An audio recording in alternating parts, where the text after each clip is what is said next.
when you're just starting, you have to get really specific a lot of times about what improvement looks like, because it's not always going to immediately be reflected in your bottom line. It's not always going to immediately be reflected in, well, I sold 2x what I did last month, and hopefully I can 2x that again and just continue doing that for forever. So, although we would love that up into the right trajectory. So I had to get really specific as I was working on even my own work about what is improvement and how in the world would I know if I did it? And then if I wanted to get better, A, what was better? And then B was, if I really wanted to get better, what would be the absolutely baseline essential components to know that I had the material to improve?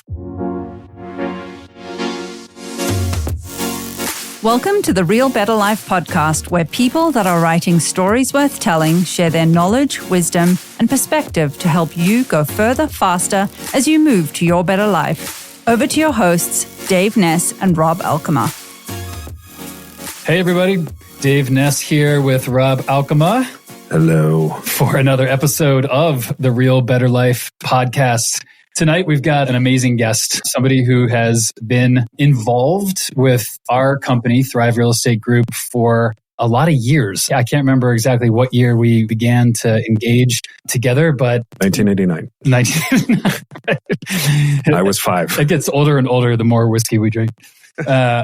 But Landon Lynch is with us tonight as our guest. And just a couple words about Landon. He has his fingerprints on Thrive in a big way, our company, Thrive Real Estate Group, dating back to when we originally penned and etched into some tablets our mission, vision, and values. And there were extremely late night phone calls, text messages, brainstorms, a lot of breakfasts, a lot of coffees, a lot of exploration and refinement to arrive at our mission, vision, and values. And it's not so much just that we created mission, vision, and values, but it's that those mission and vision and values have become our signpost and our guidepost, both for the time from then until now, and then, of course, into the future. So they've had a profound impact and a tremendous influence on who we've become and who we are as a company, as an organization, as a family, the leadership at Thrive all the way down, and all the advisors and the operations team and everybody. And so we've really grown to love our mission, vision, values. And Landon had a huge hand in that. And then he also engaged with us over the past, roughly half decade, just in various forms through a consultation with me and as a leader, and then also with our mentors and launching the mentor program as it's known today, as well as just coming in and giving us amazing tools to help us understand one another throughout our entire organization, which at the time right now is about 55 people. And so huge welcome to you, Landon. Thanks for being here. Thanks for spending some time with us. And it's just one more touch point, one more engagement of you and the Thrive family, which I'm sure will continue to go on into the future. Yeah, this is a lot of fun. I always look forward to spending time with you guys. And obviously, I'm so deeply connected to Thrive for so many years. So it's just a pleasure. So thanks for having me on. Absolutely. Yeah. And for the people that are listening that know you, they're probably laughing and smiling right now going, oh my gosh, it's Landon. And for those who don't, at some point, you'll probably cross paths and you'll be better for it. Landon's got a lot of wisdom and a lot of experience just with team building, business building, asking deep questions, exploring deep motivations, why people do what they do, and how to get more out of life and how to live larger and go after what you really want. And so that's really what we're going to be exploring tonight together is a couple different topics. The first one is just continual improvement and the process of continual improvement. And the way that we have kind of penned that and described that at Thrive is the RISE program, which stands for Relentlessly in Search of Excellence. And so it's a fancy way of saying, continual improvement. So maybe we start there. Let's do it.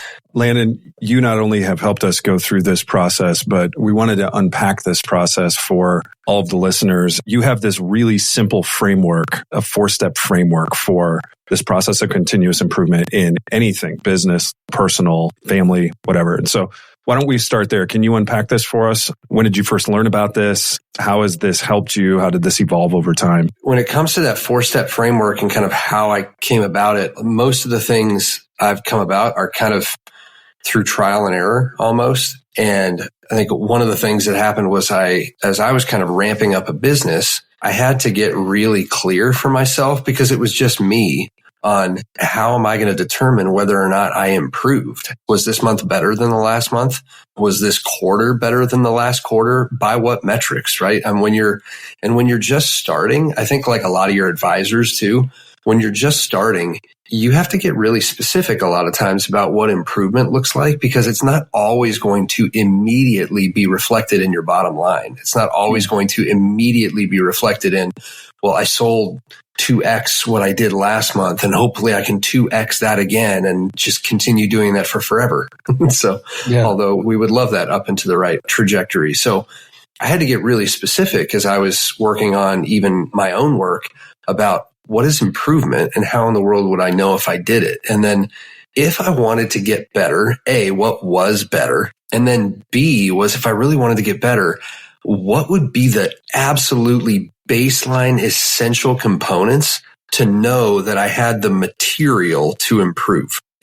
And without that, there was going to be something absolutely essential to improvement that I wasn't going to have, and therefore I would undermine my own improvement. Or I might improve accidentally, but anything that we do accidentally, it might feel good for a moment, but it's not repeatable because I didn't do it on purpose.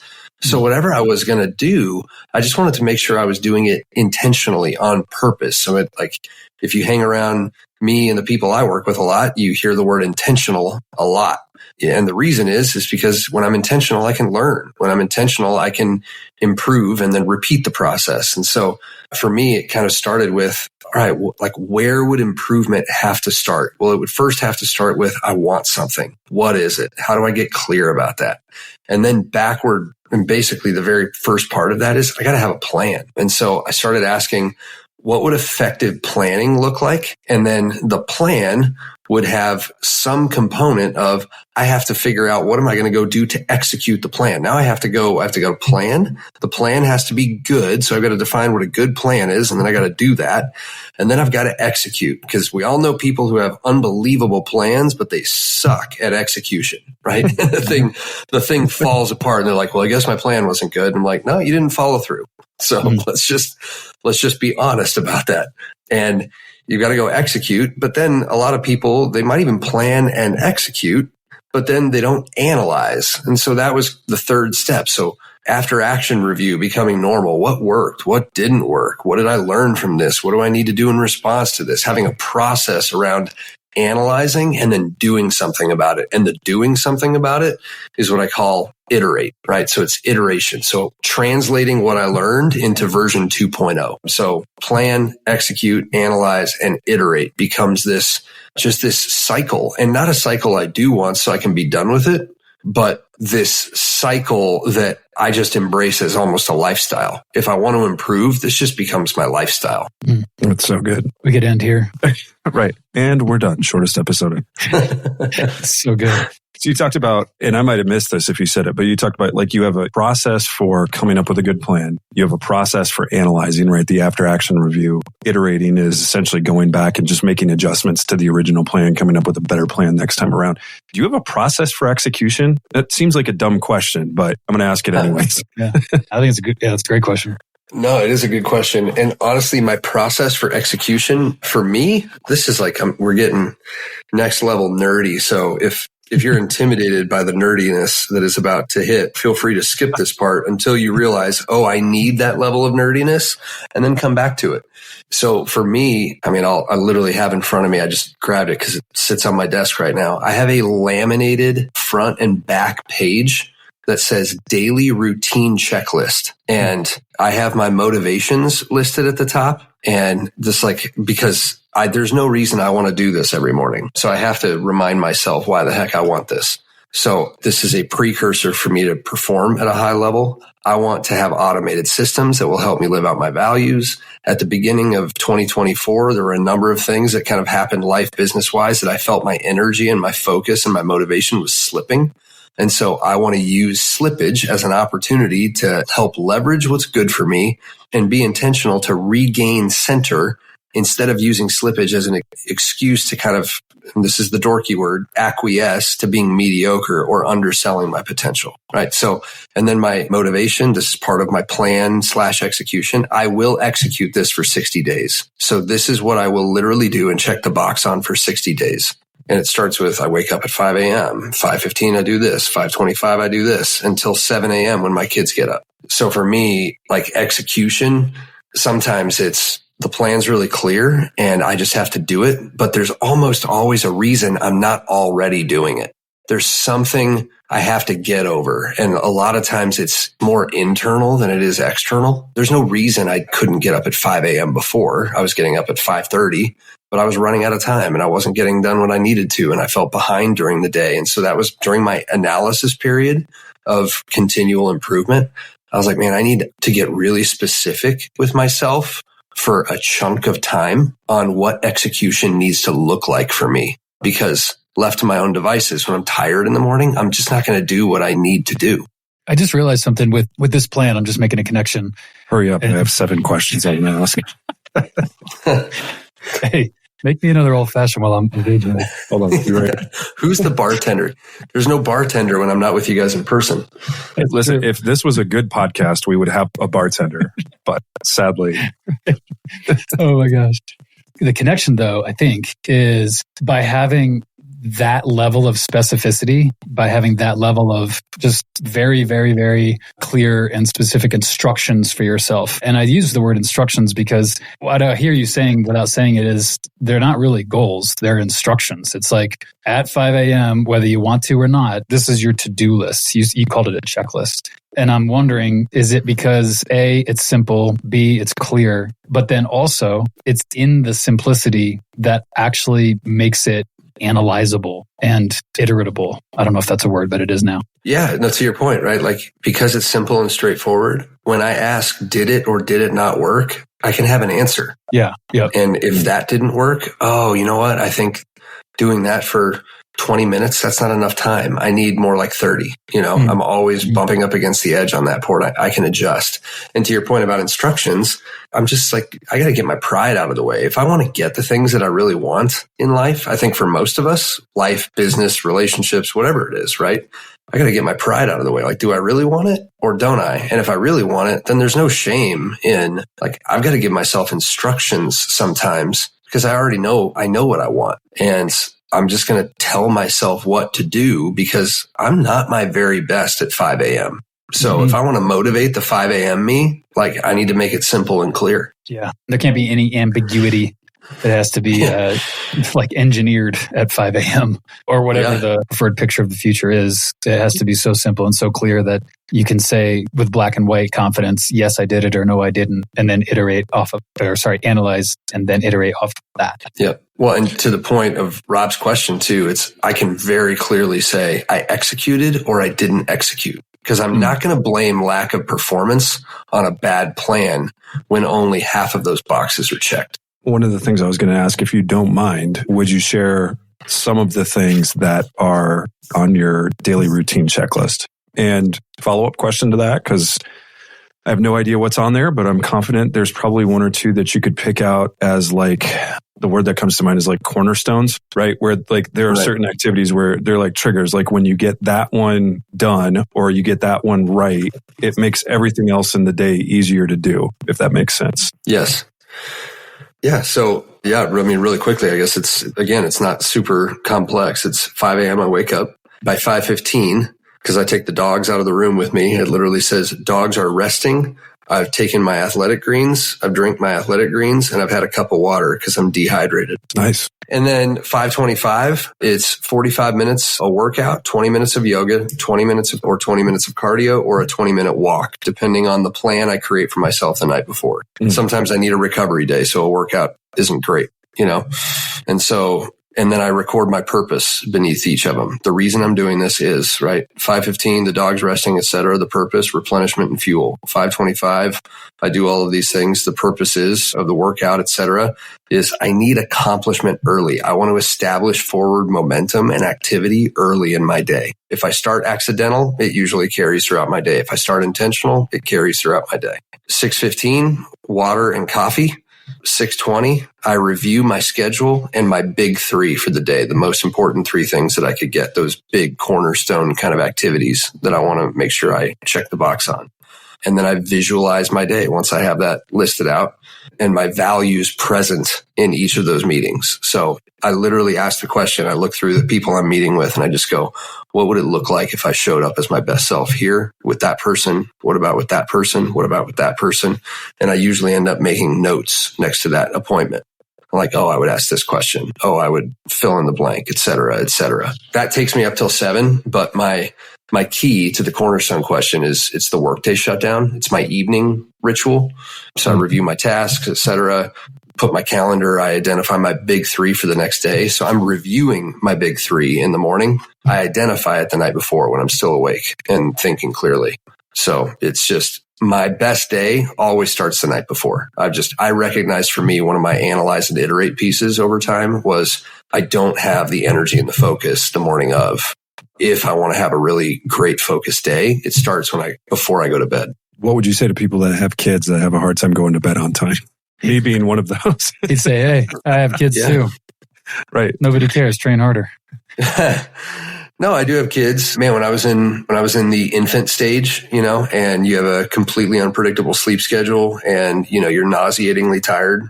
I vividly remember sitting there with my planner, with my earbuds in on noise cancel mode outside of my son's room while he was screaming. And I took the shift on waiting for him to go to bed. And I'd put my earbuds on and could barely hear his screaming, but just enough not to make me furious. And, would do my plan for the next morning. And I would create 2 plans. If the night goes well, this is what I'm going to do. If tonight's a total shit show, here's what I'm going to do. Oh, that's interesting though. I love it. Yeah. It's like contingency. It's like you're being real with yourself, right? It's not, nope, I'm definitely going to execute this, even if I can't go to bed until 4:45 a.m. and I would wake up at 5 and do it anyway. You're saying, well, hold on, time out. Like, we're all human. And so leave a little bit of grace, leave a little bit of space for yourself. But even then is still intentional. Mm-hmm. And I think that was the key. And the crazy thing is even in the times like when you have infants, I've never felt so out of control in my whole life. And I would imagine anybody who's had infants can probably relate with that sentiment. But the feeling of being able to control the controllables amidst the chaos is like, it's hard at first, right? Like there's certainly some kind of internal overcome. Like you just want to lay down and die a little bit.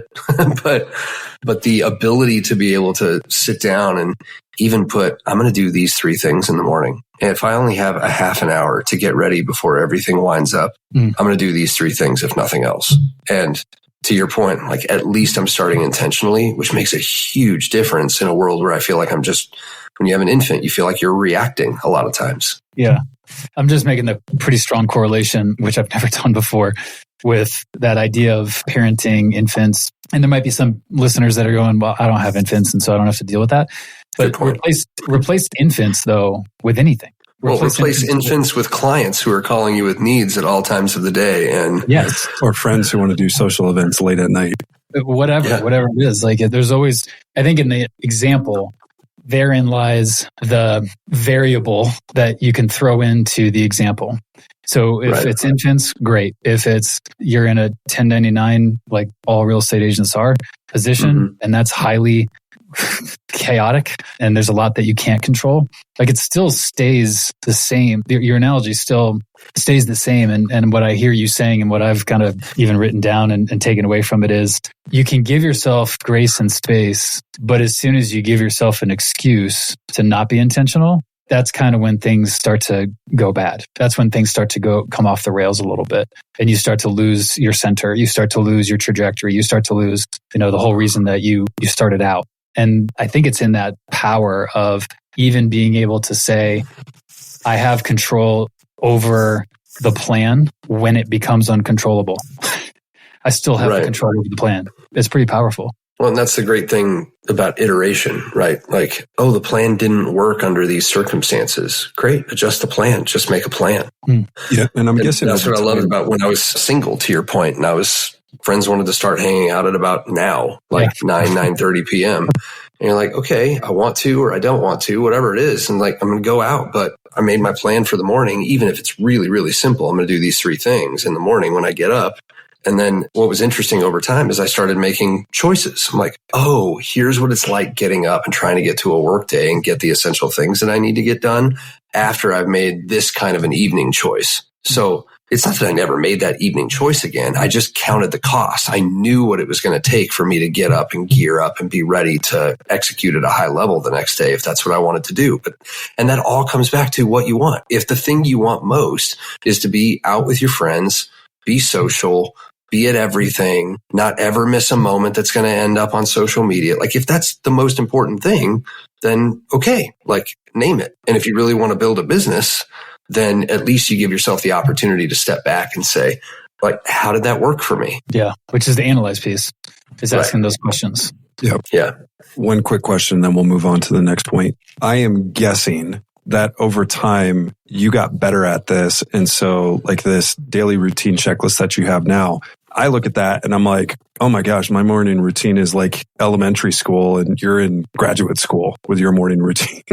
And so was it always that way? Or was this something that grew and evolved over time? Because I think it would be a tragedy if somebody was like, oh my gosh, I am so far off from this dude's morning routine and how dialed in he is. Like to close the gap, it's daunting, right? So what did this look like when you first started getting a daily routine checklist in? And what did it look like when you first started building processes for executing at whatever it was you were doing? Well, I'm glad you said that because just to be clear for anybody who's very intimidated by the checklist, the point of the checklist was, if you remember when I read the motivations, I was seriously lagging, felt like I was kind of dying in a pile at the beginning of the year and realized I needed to reset. And so I created the checklist literally 3 months ago, because I needed to, because something needed to reset, because I wasn't getting everything I needed to accidentally or even just by the level of intentionality that I was using up until that point. I had to increase it. And I said I would do this for 60 days. I knew that that was unsustainable. Yeah, that's so good. That's so good. And maybe it is sustainable. I don't know, but like moving forward for me, and maybe that's a new level or whatever you're saying, right? Like, but for me, I looked at that and I was like, I can't keep that up.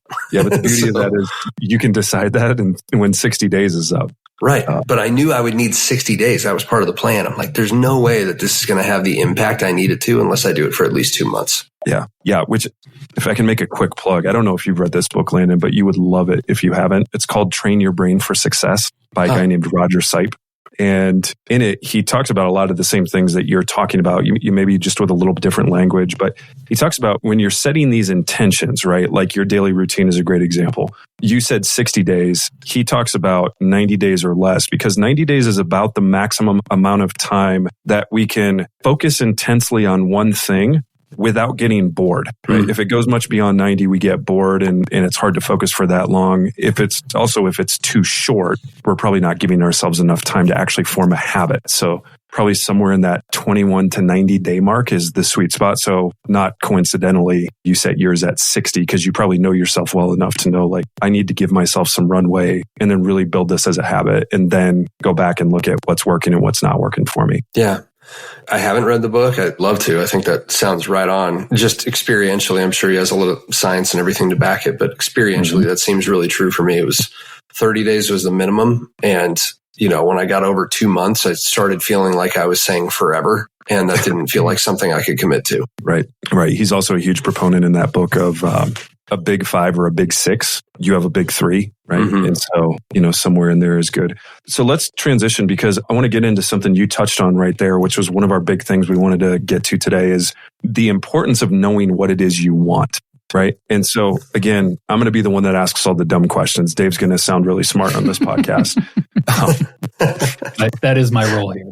How do you figure out what it is you want, right? Because none of this plan, execute, analyze, iterate stuff works if you don't first know what you want. So at that very beginning starting point, that foundation of knowing what I want, how do I go about figuring out what it is I really want and dialing that in? Yeah.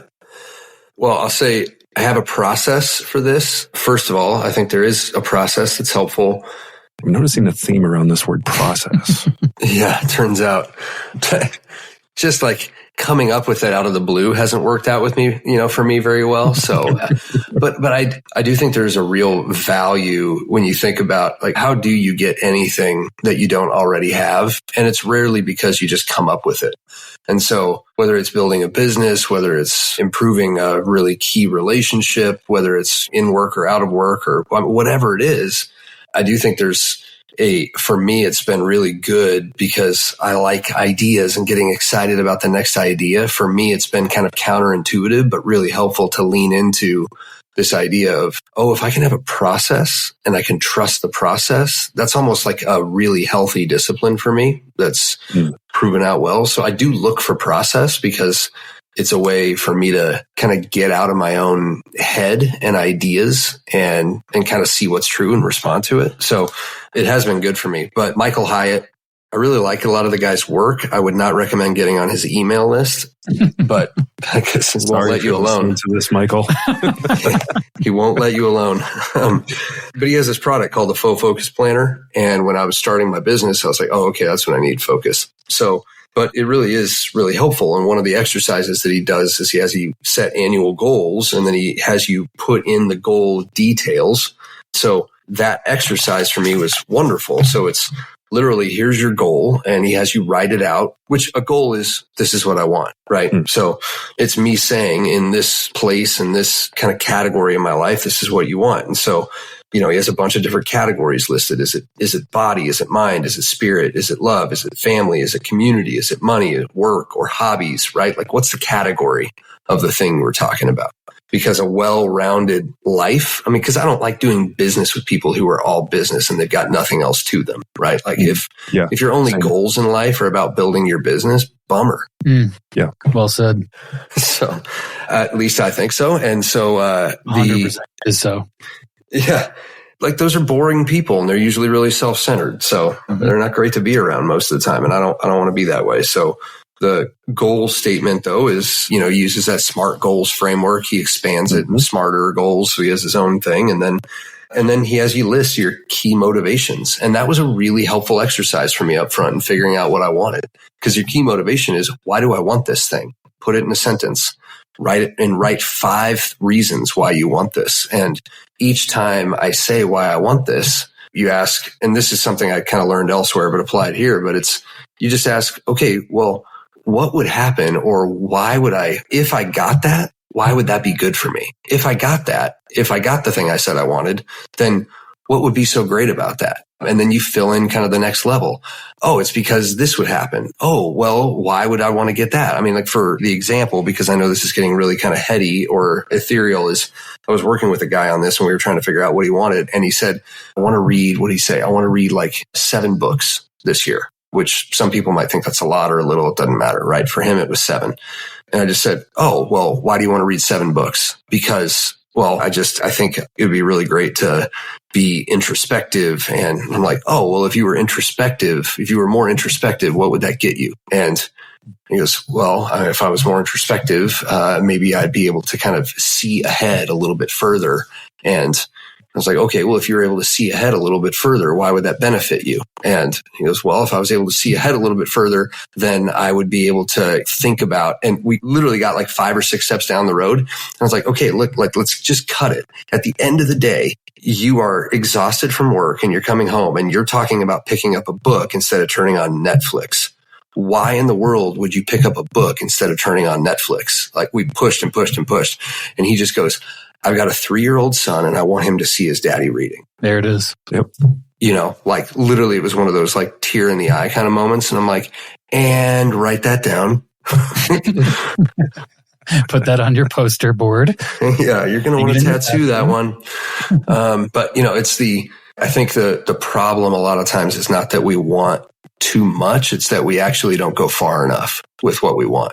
And I don't think there's very many people in most of our lives who push us and push us and push us to, well, if you got that, why would that matter to you? If you got that, we don't go far enough with what we desire, I think is probably the bigger issue than, oh, I want the moon. It's, well, why does the moon matter to you? Mm-hmm. Yeah, that's so good. That brings up one other thing I wanted to touch on. The last time we were spending time with you, you said something that really stuck with both of us. You said, everything changed for me when I saw accountability as a tool to help me get what I want. That kind of operative question that you guys hit on seems to be really central in a lot of the conversations I end up having around accountability. And it's just, why is accountability so hard? I think most people who manage other people and people who try to manage themselves, lead themselves, find accountability really tricky from time to time. And I think it's usually for one of kind of a short list of reasons, right? Some kind of branch off of a few. And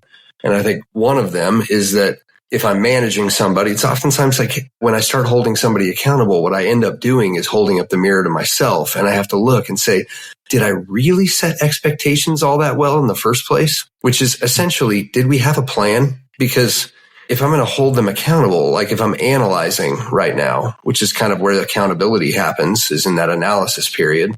Well, did they execute? Oh, you didn't execute. Oh, but if I'm really honest, the plan that I gave them wasn't that clear in the beginning. And so the lack of execution might have been on me and not them.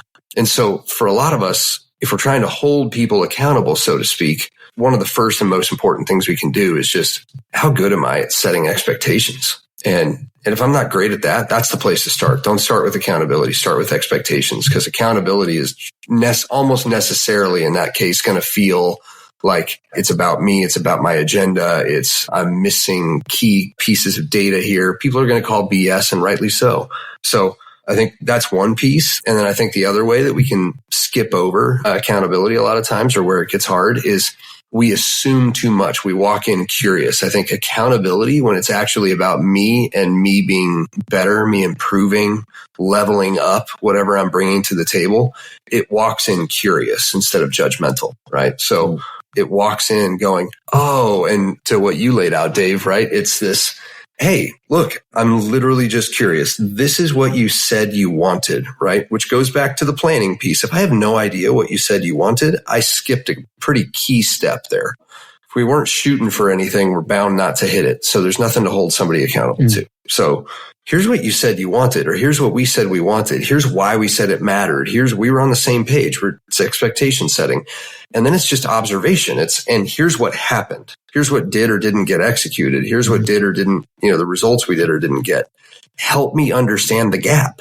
So I'm not assuming I have all the answers. I'm walking in curious. Ideally, if I'm holding somebody accountable, I'm walking into that conversation. What I really am functionally is somebody who's really committed to just, let's get to the truth. And if the truth is me, if the truth points to me, then like, hey, I missed it here as your supervisor or as your friend who I was going to empower you in one way or the other. I was going to support you. I was going to give you this resource and I didn't do it. And so you couldn't execute, right? Like, great. Like, turn the mirror on me. Let's just find out, because we said this mattered. We said this really mattered that we got here, but we're not there yet. So let's understand it, because we said it mattered, right? Yeah.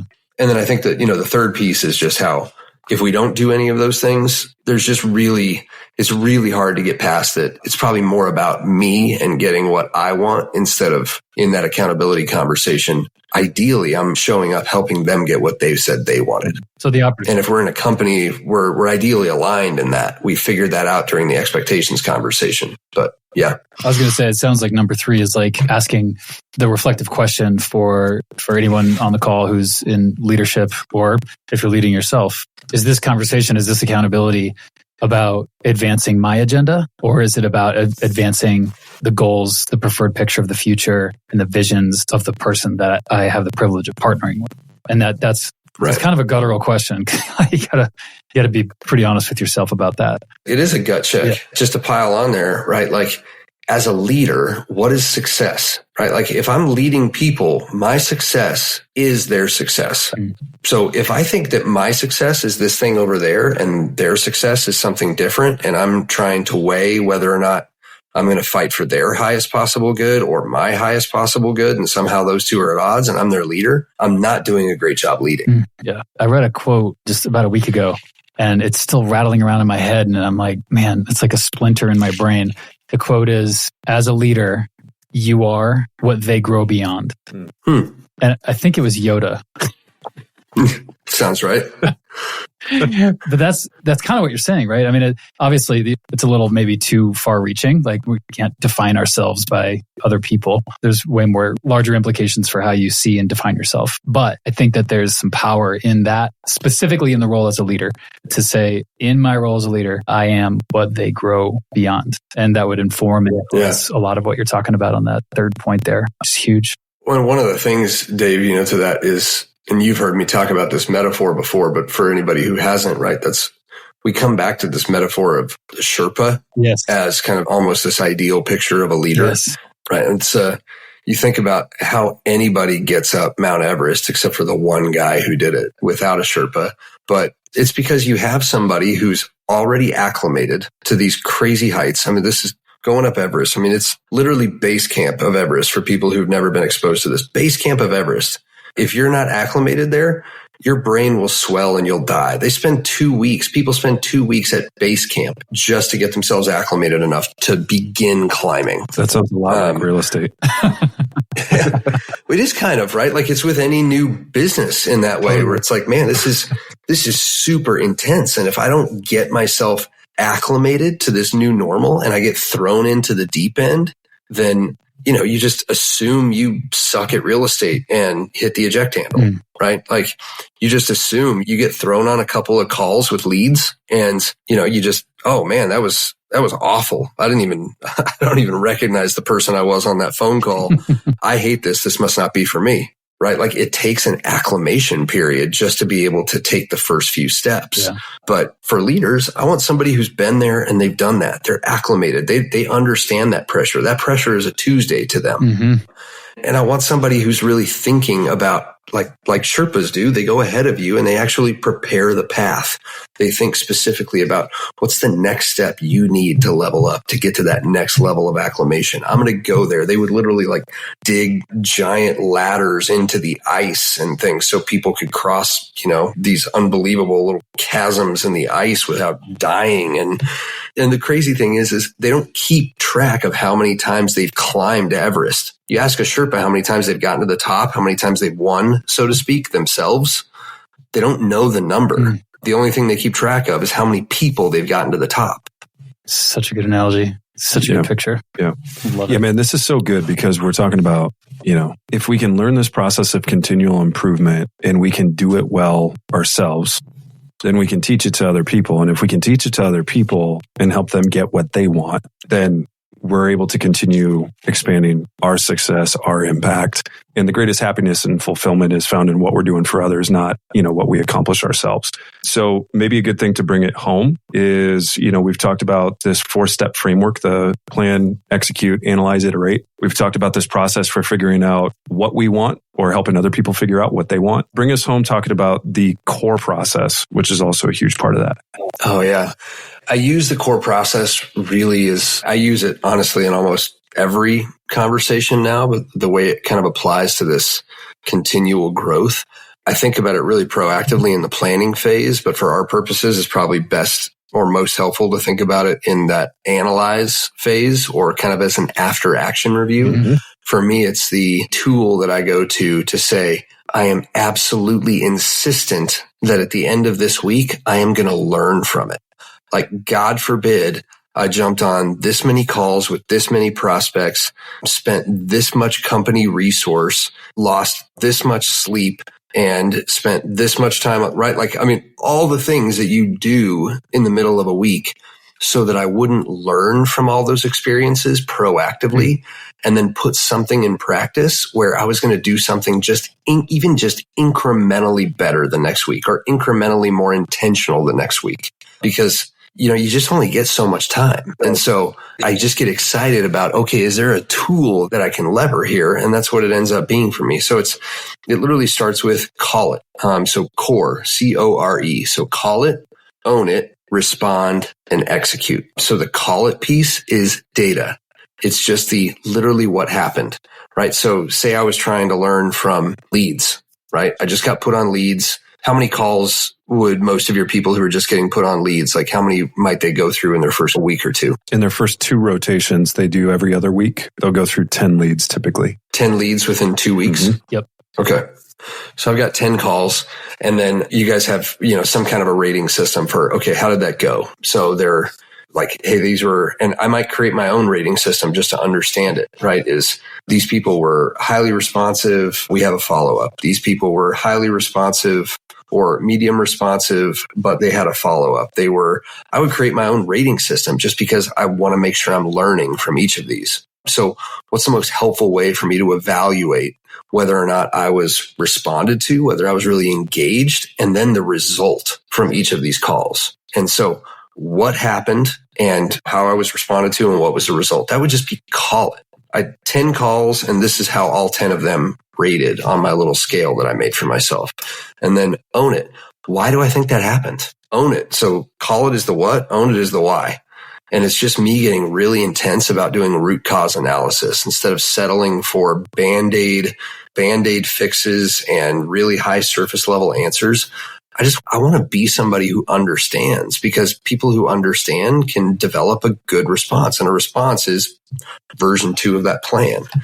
And so, if I'm really honest, I was kind of, the own it piece, I was kind of anxious, and I came into the call with that. I trailed at the end of my sentence. When I listen back on that call, because hopefully you're recording them so you can hear yourself, because hearing yourself is the most brutal / helpful thing you can do. Totally. Except for this podcast. I actually listen to it all the time. Yeah. Oh man. Laying in bed, I'm putting this podcast on. When you and Rob are talking, I fast forwarded. Yeah. Back to me again. But I would listen to yourself. The crazy thing is, you'll find there's these times where you're going, why does it sound like I'm asking a question, but I'm making a statement? Yeah. Like, oh my gosh, I'm going up at the end of every sentence. Oh my gosh, I had no idea I squeak. I had no idea when I'm on the phone, I use that many verbal fillers. I had no idea. And it comes across. I'm asking the question, what's it like to be on the other side of me? And by the way, that's the question that really is functional self-awareness. So not the kind of self-awareness that's you going and finding yourself by staring at your belly button in the woods, right? Like, it's the kind of self-awareness that translates to business outcomes. It's what's it like if you're somebody taking a lead call on the other side of me? What's it like listening to me? Is that a good experience? Yep. Like, maybe it's an okay experience until this point. Just be honest with yourself, because then you can benefit. Have somebody else listen to it with you and give your own responses and reactions at the end. What was that like? Why do you think? This is how I think, these are the results, and this was the kind of traction I got. Why do you think it was? Get really, really curious about the why. Because a lot of times there's a lot of little nuances, especially when it comes to communication. And then, so therefore, I'm going to have my response. I'm going to have this plan. I'm going to say this sentence. Because if I say this sentence with this kind of intent and impact, it sets me up. It puts me on a trajectory where I speak with a lot more confidence if I can get through this point in the call. And if I know how I'm going to intro the call, if I know the key couple of questions I'm going to ask and how I'm going to say them, and I've rehearsed that, and I know how I'm going to finish the call, the 1 or 2 questions or sentences I'm going to use to finish the call, everything else seems to fill itself in, right? Like, what are those for you, right? So that's the response. And then the execute is, when's the call that I'm going to practice this for the first time on? That's on my morning checklist. My response, I did core process on that. My response was, crap, call it. I'm not in a great place. Here's what I'm feeling. Here's what I'm experiencing at the beginning of the year. Own it. It makes sense why I'm here, but I don't want to be here for very long. And I have a choice. I can either go this way or this way right now. That's the own it. What is this? Why does this matter? What does this mean? That's kind of the own it piece. The response was, man, I need to get really specific about what I'm going to do. And I think it needs to be for 60 days. So if you're doing leads, it might be, I'm going to do this. I probably won't know whether or not this is really helpful for maybe the next 5 calls. I need to do 5 calls and see if this really improves things. If I see a trend in a positive direction, then I'll know whether or not I'm making the right adjustments. And then execute is tell somebody, right? I'm going to do this for 5 calls. And then I want to have a conversation talking about what I learned from those 5 calls.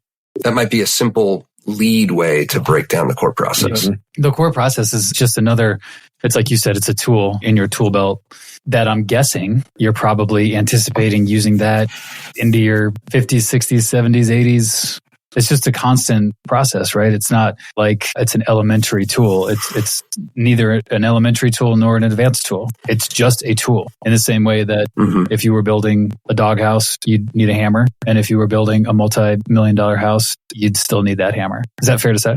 Yeah. Oh, yeah. Well, and I think to your point, the more complex the situation, the more quickly I find myself needing to pull it out. And so I hope I'm more practiced with the tool when that situation comes around. There you go. Yeah, more complex. That makes sense. I'm like, oh, I need the tool. I'm practicing it in some of these work scenarios where it's just me. And so I can fumble around with it a little more and make some adjustments. And then something happens with my wife or my family, or something that feels like it's very in the moment. Yeah. I want to be able to go there fast in my head just to get clarity, not because I'm going to spell it out for them because nobody would like that. Right. But hey, sweetie, and you think we need to just pump the brakes real quick and let's put this on the whiteboard? Like that doesn't go well. I actually tried that one time, Landon. And as you know, with my wife, no. Yeah. Megan thought, bad idea. But it is like, even just in my own head, it just helps me get clarity going, oh, what would it sound like if I was actually curious? Here's what happened. Don't jump too fast to judgment. Everybody hates that. You hate being judged. Don't do that to her. That's good.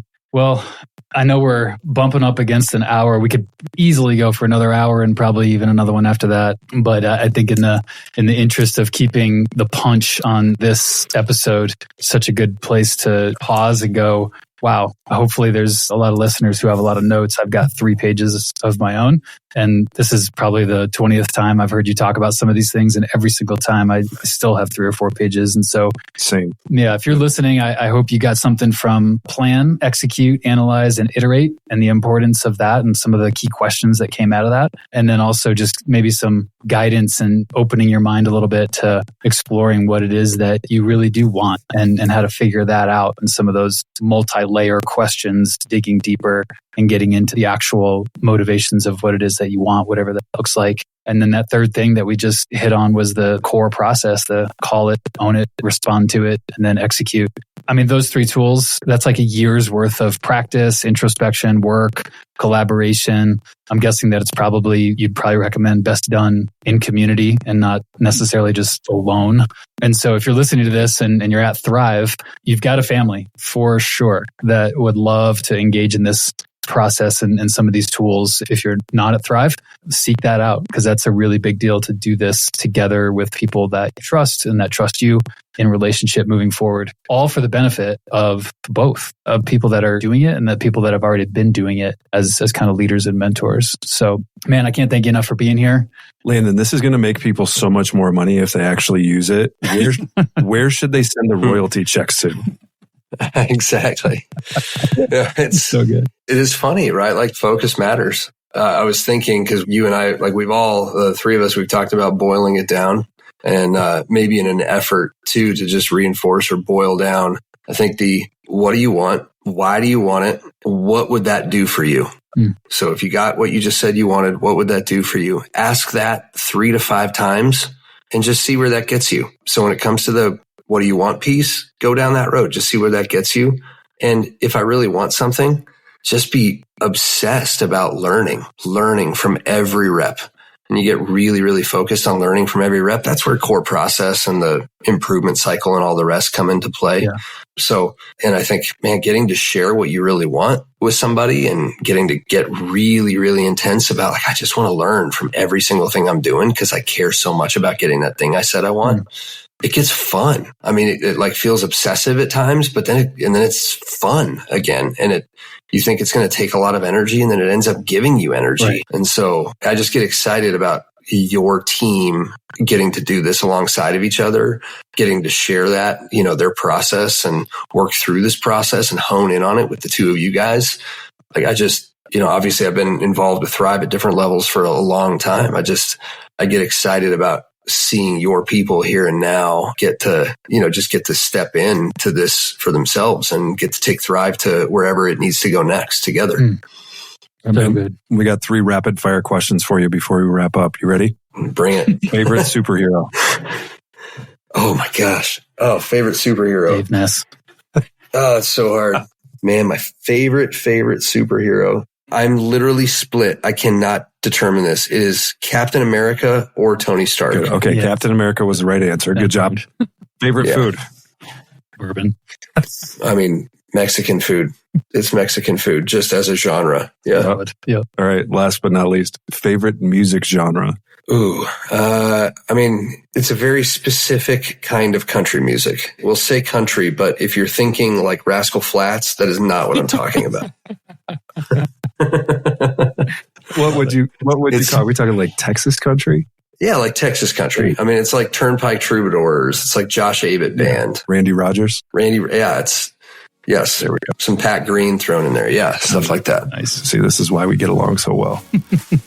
All right, brother. Thank you so much for being on here. As always, like Dave said, it is a genuine pleasure. It never feels like enough time. We're always left wanting more. And that's why you're so awesome. So thank you. Yeah, thank you guys. Always a pleasure. I love our time together. Right on, man. Have a great night. Cheers, brother. All right, you too.